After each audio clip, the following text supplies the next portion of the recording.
reefers.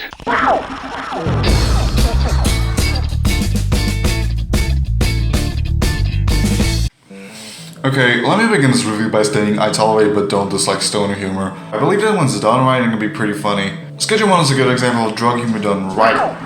When I first heard about Schedule 1 and saw it on the Steam front page, my immediate first thought was, Jesus, this looks like high on... You know, they had one of these in Akira, and I think eBay... Shut the fuck up, motherfucker!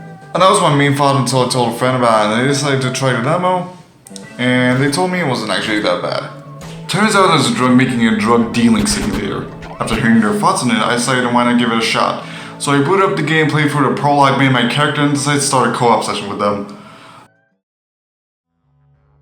Schedule 1 is a very interesting game where you live in a town where everyone, optionally including yourself, is a junkie. Everyone wants your OG Kush, green, crack, and granddaddy purple, which are words that maybe shouldn't be coming out of my white trash mouth. You arrive in the town in an RV you got from the prologue. Alright, I didn't mention how you had an RV in a prologue given to you by your Uncle Nelson, who ends up getting busted just because you dealt 4 people the weakest weed in the world. Then it gets blown up after you talk to your uncle by one of the rival cartels in the town. Tough luck. Buy motel from a lady and now you have your own little personal home where you can grow weed, smoke weed, and look at a very suspicious caricature of someone who's not a crook near your sink. The first few days you'll probably spend doing most of the manual work unless you end up buying an automatic watering machine, which also becomes obsolete once you unlock the workers. Oh yeah, the workers. You get them from a random warehouse, which I'm surprised the cops don't know about, considering there's so much noise going on in there. The cops in this town are essentially just useless unless you're beating up ATMs, Breaking Bad meth parrot style, kicking in soda machines, packing it up, shoving in 3 quarters that didn't get them as soda style, shooting at random people, and staying up past curfew. Oh yeah, this game has a curfew system. My Polish brother and me started boiling when I saw the sign talking about the curfew everywhere. When you're past curfew, your customers will give you a lot more money from dealing with them, which is super useful when you got a friend who's making your drugs for you while you're peddling them. Well then again, they might as well be doing your work for you and casually unlocking horse semen, gasoline, motor oil, and all the necessary parts you might need from a BMW. Not sponsored.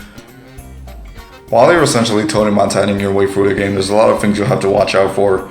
Sometimes your customers will want a specific drug you've listed on sale before, and that drug might have a specific set of recipes you have to go through before you make it. But don't keep your customers waiting. If you leave them on red for too long, they'll just cancel their order and tell you to piss off. And if you accept but don't have this said drug, you better pray you scheduled your ordeal for night. After getting the hang of the mixing system, I decided to make a drug using the best forms of weed in the game, Granddaddy Purple. The game decided to randomize the name Gorilla Ass Blaster. After selling a lot of weed, you get the ability to cook meth. Yup, methamphetamine. This is the most boring process of the game, but frankly, by the time you've unlocked meth, you already know where the warehouse is and you can hire people to do your dirty work for you. Meth is a lot like weed, but by default it turns your eyes yellow and also ties you up in a dark facility, forcing you to cook meth all day. There's not much I can say about the drugs in this game, because one thing I failed to mention is that they're basically all the same with different default effects and ways of making them. Like cocaine being weed, but you have to boil it for it to cook, which wastes a lot of time, but if you get the right formula, you can basically earn a few $1,000 every day.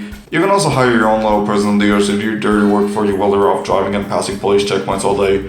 Which is good when you realize they're only useful if they deal in their specific region. West Town, downtown, and the other locations that aren't really that important. Which means you can essentially just give them all your old drugs to give to the customers that you don't want to deal with all day. Most of the time I just forget they exist and end up checking on them and they end up having $4,000 and then I take all of it. Spoken like a true communist dictator.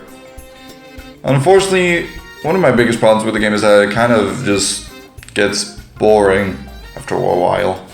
As in, you can buy guns or new weapons, but there's no point in really using them unless you're being chased by the cops. And you could buy new pieces of clothing so you can dress up like a nostalgia critic.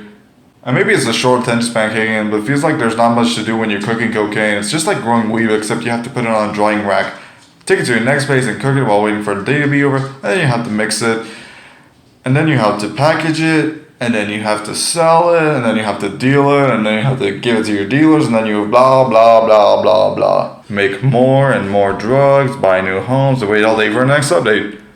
Oh, I forgot to mention it's in early access too.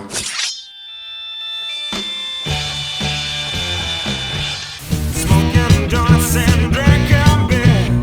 I don't